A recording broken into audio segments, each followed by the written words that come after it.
Welcome to Spotlight on Lakewood. I'm Mayor Adam Paul. The city of Lakewood is broken into 5 different wards, and so we like to get out from time to time and meet our different ward council members. Today I'm joined by Councilmember David Skilling and Councilmember Barbara Franks, and we're out at William Frederick Hayden Park in Green Mountain. It's a great amenity right above the Florida Trailhead, and I want to learn a little bit more about Green Mountain and what it has to offer.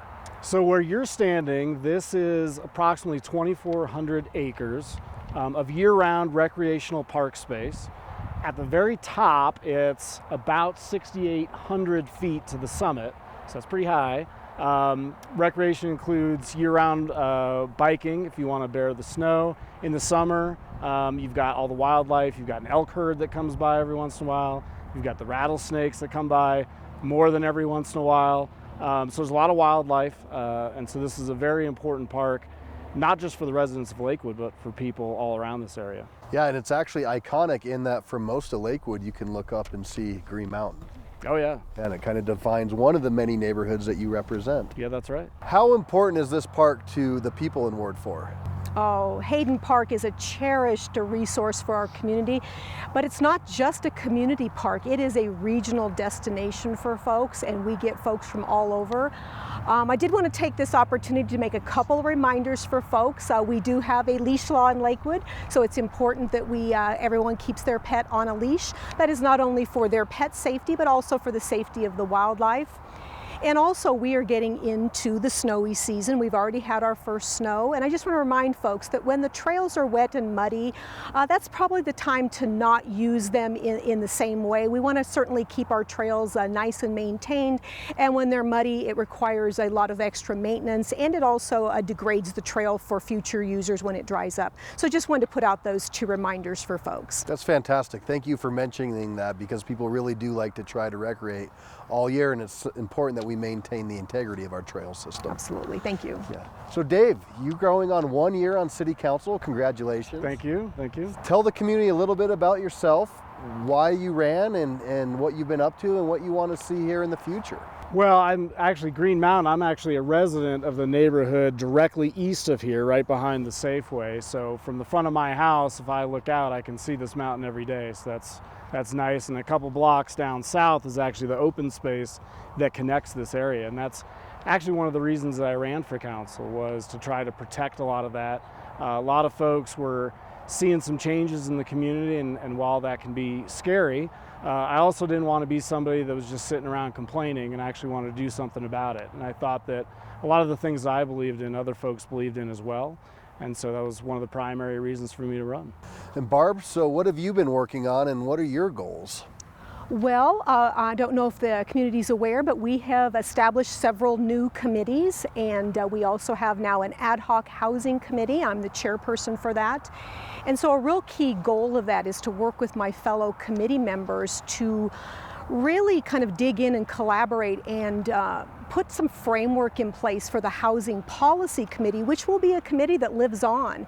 And it's important for us to have both a comprehensive and an in-depth discussion so we understand what the housing needs are, we understand what the community's desires are, and then we really assess how the impacts to our infrastructure and to the community amenities are impacted.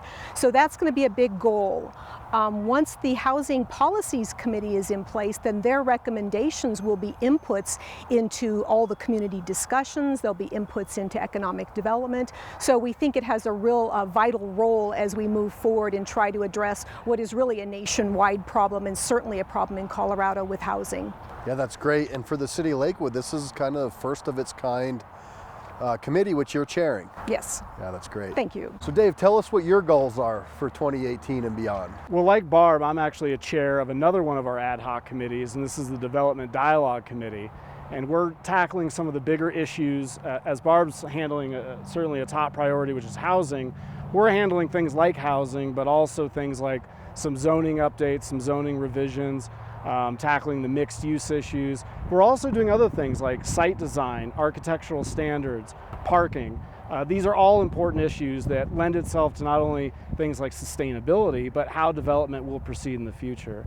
And both of these committees are open to the public, as has been mentioned, that we encourage a lot of people to come out, because these ideas that we're discussing and these proposals in the committees will eventually make their way up to the full council.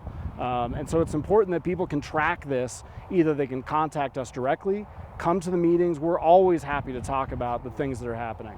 So what are some of the issues in development dialogue? Well, right now we're focused on some of the mixed use zoning that's in the zoning ordinance right now. Revising and updating some of those. We're also talking about parking, site design, which are things like the height of buildings. We're talking about equipping housing for solar, those types of issues, and what kind of requirements that we're going to have for future development. It's a great opportunity for the community really to weigh in and tackle some of the issues that we've heard or the concerns in the community.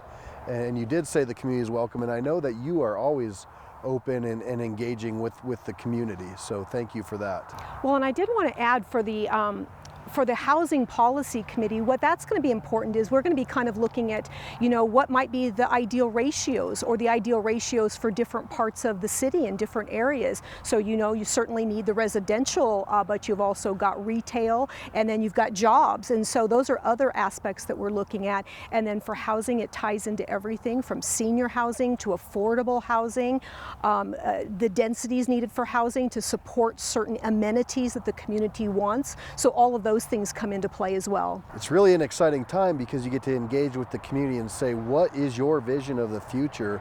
And we can try to look at that and see, okay, if you want this type of housing, these are the other things that we need to attract to ensure that we have that. And I think we've all heard that senior housing is a big issue, and not so much rental, but patio homes or places where our seniors can still age in place, but don't have to have a big house.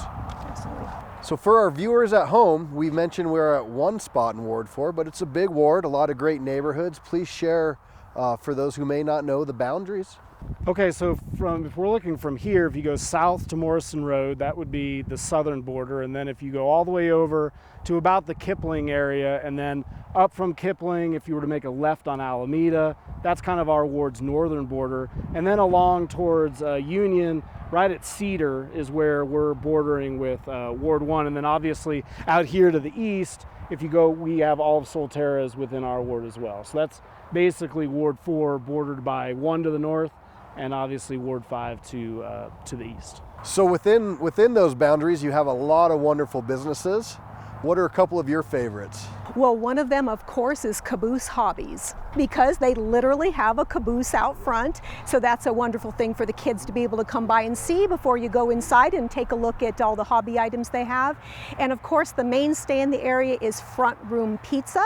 Must give them a plug. They also offer gluten-free pizza for those who need to eat gluten-free. I know that your residents are very engaged, and it's important for you to offer opportunities for them to interact. Tell us when and where your ward meetings are, and other ways that the community can get in touch with you or hear information about what's going on. So second Saturday of the month at the Green Mountain Presbyterian Church down here at Alameda and Mississippi, basically across the street from the Safeway. We bring the coffee and sometimes donuts. So we encourage everybody to come to those meetings. We usually post ahead of time what the topics will be. One thing that we always have is an open forum so that people can talk about whatever it is they want to talk about. So we encourage people to do that. And then obviously Barb has a famous newsletter, citywide famous anyway, that goes out to almost 1,200 people. That she does a very good job on that we both contribute content to. And if you're not a member of that newsletter, we encourage you to sign up. I also wanted to add, there are a lot of people who don't like to sign up for a newsletter, so we also do a posting on Nextdoor, and we do a posting on my Facebook page as well, so you don't have to subscribe if you want to get it those ways as well. You're able to also look at past issues, which I think is important if you want to track that, and certainly other ways that you can get in touch with us is certainly we have our phone numbers, our email addresses posted, and certainly again Facebook, LinkedIn, really all the normal ways. We really want to make ourselves very accessible to our constituents so they can get a hold of us for any time they think they have a need. Fantastic. Well, it is a great newsletter. I actually subscribe, so it's always good to check out and see what's going on. I want to thank you both. I want to thank you for all your hard work and everything that you do to represent our community and keep Lakewood moving forward. All right, well, Thank you. I hope you enjoyed this segment of Spotlight on Lakewood. Check us out on Facebook and Twitter, and remember, together we'll do great things.